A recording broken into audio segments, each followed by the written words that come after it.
Well, good evening everyone. Here we are at another one of our Facebook Lives on Thursday night. This night, back to Thursday night after a couple of weeks on Wednesday night.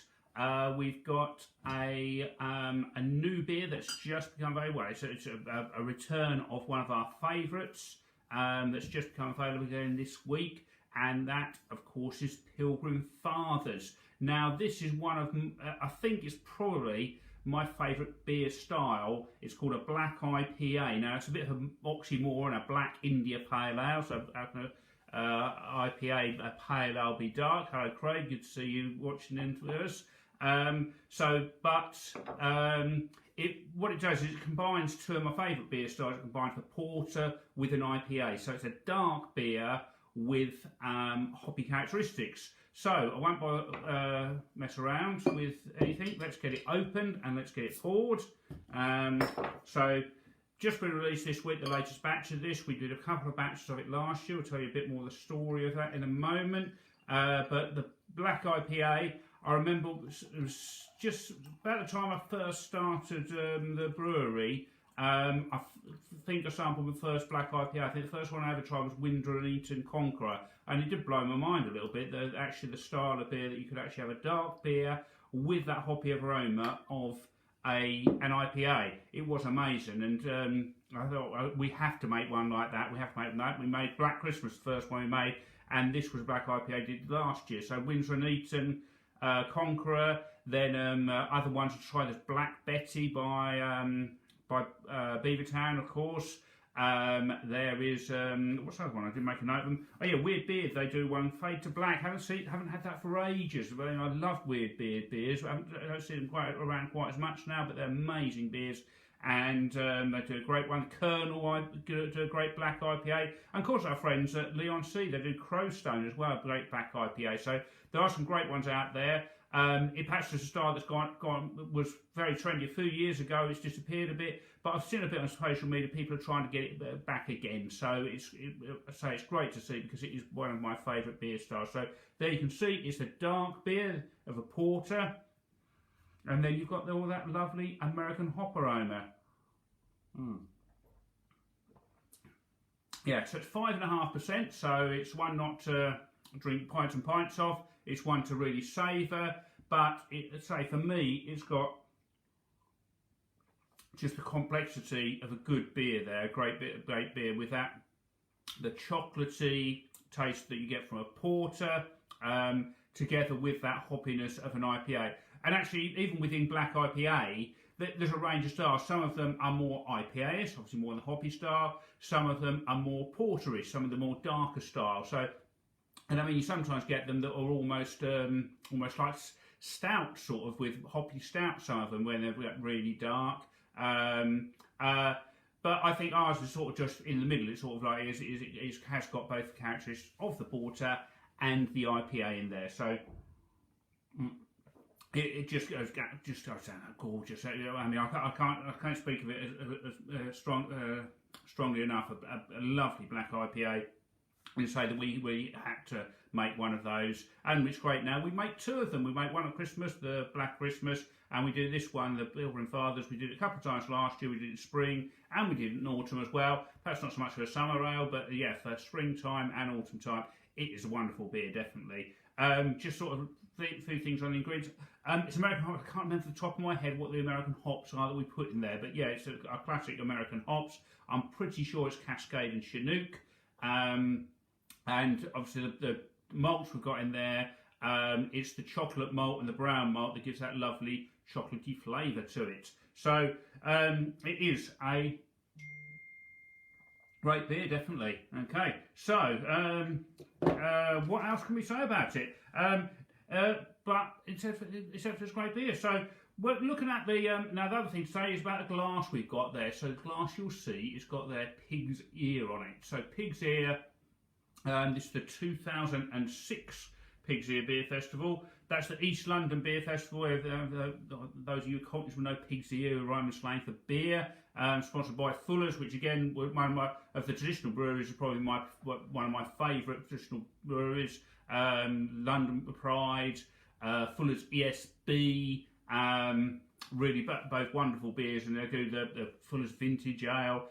They do a lovely, fantastic brewery tour. They've got a fantastic brewery shop. So Fuller's one of my favourite traditional breweries, definitely. And then, Big Ear Beer Festival used to be held at Stratford Town Hall. I used to go there every year when it's Stratford Town Hall, and it's the place where I actually joined CAMRA in the first place. Now they have the beer festival at the Round Church in Hackney, and again it's quite a great venue for a beer festival. Whether that'll be on this year, we hope it will be. Now I've done that as a CAMRA one because apparently it's the 50th birthday of CAMRA next Tuesday, so people are raising a glass to CAMRA next Tuesday. So I'll raise my glass a little bit early to CAMRA. We've been going for 50 years. A lot of people have got different opinions on CAMRA, but you can't deny they've done lots of great work to keep real ale on the map. They've survived for 50 years, and they do some great beer festivals as well. So we will miss those beer festivals this year. But I know that I'm hearing today of CAMRA beer festivals actually being planned for the second part of this year, and hopefully they can go ahead. And we also hopefully be planning some beer festivals of ourselves as well. Other things sort of anniversaries to talk about, of course, the Pilgrim Fathers we brewed last year for the first time for the 400th anniversary of the Mayflower Sabre. And I mentioned last week Mayflower Gold because it was brewed at our first beer, and with Mayflower's associations with Billericay. The tale is that people met in Billericay before sailing on the Mayflower, and there were lots of commemorations and festivities planned for last year to commemorate 400 years of that sailing of the Mayflower. Most of those had to be postponed or cancelled, but we're hoping a lot of them can still take place this year, and that's why we're carrying on brewing those Mayflower 400 beers. So it's 400th year since the Mayflower sale. So we hope that we will be able to do that, and we hope if those go ahead, we're planning on some more special Mayflower beers to come out this year. First of many, the Pilgrim Fathers. Mayflower Pale will soon be appearing, so I know people look forward to Mayflower Pale. That should be available again in another couple of weeks, so look forward to that. A lovely 4.5% very hoppy pale ale. And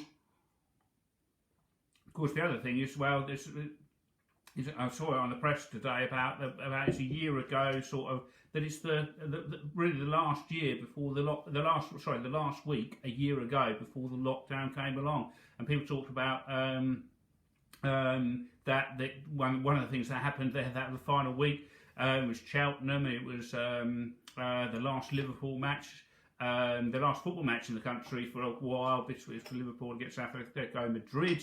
A lot of people blame that for the spread. I mean, we were actually, there's a group of us actually up in Liverpool at the time for SEBA, our breweries organisation, independent brewers organisation. They had their annual meeting there, the SEBA BRX, and it was a bit of a strange atmosphere there, really knowing that COVID was on its way. We knew that the world was going to change. We had this feeling that the world was going to change. We didn't really quite realise it was going to be for a whole year plus. But as I say, there is a little bit of a light at the end of the tunnel now, and we're getting ourselves ready for being able to reopen the Micropub. So the Micropub, obviously we can reopen it from the 12th of April. We've got some plans going ahead next week. We've just purchased a new marquee to put out the front, because obviously those first 5 weeks we can only use the outside area. So we've just got a new marquee purchase. We're going to put that next week on the forecourt. And we just got to work out what capacity exactly we can get on the forecourt. Once we know that, then you can start booking tables. So I'd say probably about another week or so you should be able to start booking your tables. I know a lot of you are very impatient to get back to the bar. A lot of people are impatient to get back to the Micropub. It'll be outside only, obviously, to start off with, and then hopefully from May you can go inside as well, and we can serve even more people. Obviously, those first few weeks being outdoors will be a little bit different. We're going to get as many tables as we can on the forecourt, so we can serve as many people as possible during that time. And but we say it'll have to be table bookings definitely for those first couple of weeks. The tables we have will fit up to 6 people, because we've got the rule of 6, and we're looking obviously to fill up those tables as much as we can. I know I put in my members email this week about sort of minimum of 4 people on a table. That can be sort of 2 groups within the table, so we can put like if you want hoping to come along on your own or in a couple, we'll still do everything we can to accommodate, definitely. But it might be that there's busy times and Friday nights, Saturdays are really busy. It might be that you have to share a table with perhaps another couple or another 2 or 3 people. So don't sort of think, oh, we'll turn you away if you're only a couple or on your own. We'll do everything we can to accommodate you. But obviously we have to keep we want to keep as many people happy as we can during that time when we reopen. So just watch out on social media when our bookings are going to open, how you're going to do it. Yeah, so we obviously, the other thing we said as well is that to start off with this first couple of weeks, it would just be 1 session per day for people, just so that we can serve as many people as possible. We want to get as many of you back as possible. And when we first opened the bookings, we just allow people to book a couple per week, just so people don't book up the whole week. I know some people will love to do that, but we want to give everyone a share of being able to come to the Micropub. We're really looking forward to seeing you again, and yeah, hopefully it won't be long. It's just over 4 weeks now till we'll be able to serve you, and we've got lots of great beers. We'll have Pilgrim's Father's ready for you. Mayflower Pale, I said, is going to be ready as well. That should be ready in the bar. And we'll have some other special beers ready and waiting for you. But we'll see, whilst we're still waiting for that, we're still able to do our takeaway service, click and collect, and local deliveries. We've got, let's say, Pilgrim Fathers now, that's available in both bottles and bag-in-box. So bag-in-box are draft beer. People have been ordering 18 pints of that. I don't think anyone's yet ordered a 35 pints of it, but if people do want 35 pints of it, then we'll keep you happy. So if you want 35 pints in a bag-in-box, you think you can get through that, that is great. 18 pints, 9 pints or 5 pints of this real ale delivered to your door, we can do that, that's great. Other beers we've got available in our bag-in-box, we've got all our popular core beers, Billericay Blonde, Billericay Dicky, Billericay Zeppelin, Rhythm Stick, Sex and Drugs and Rock and Roll, Mayflower Gold. We've got the stronger version, Mayflower Gold Vintage as well, a very few polypins of that as well. We've got a few other stronger beers as well. We've got the Rocket Full of Rye still, the 7% rye ale. And we've also got our stronger version of Billericay Blonde, the Blonde Bombshell, 5.9% as well. So if you want to order those, remember to phone us on 01277 500 121, email us on sales@billericaybrewing.co.uk, or just follow, if you look on our Facebook page, you can see all those details, or you go onto our website and it's got all the details how you can order, and some of our, you can order a lot of our products online now as well. You can get selection packs of bottles, some of our bagging boxes as well. In bottles, we've got a great selection as well. Pilgrim Fathers bottles, they're available. The core beers, Blonde, Dicky, Zeppelin, Rhythm Stick, Sex and Drugs and Rock and Roll, what else have we missed there? Mayflower Gold Vintage. They're all there together with our porters. We've got the Chapel Street Porter, the Chili Porter, the Barista, the Coffee Porter, and we've got a limited number of bottles of Blonde Bombshell as well, so get in quickly if you want those. So just saying hello to Rod and Bruce have joined us. Sorry if I missed you earlier. Hello Keith as well. So I say we'll hopefully be seeing you again in person at the Micropub very soon. We'll carry on with the Facebook Lives each Thursday or occasionally Wednesday every week. So I'll have another new beer for us to talk about next week. But in the meantime, I'll say everyone keep safe, keep healthy, keep drinking the beer, keep happy, and we'll see you soon. So big cheers to you, and see you soon, hopefully.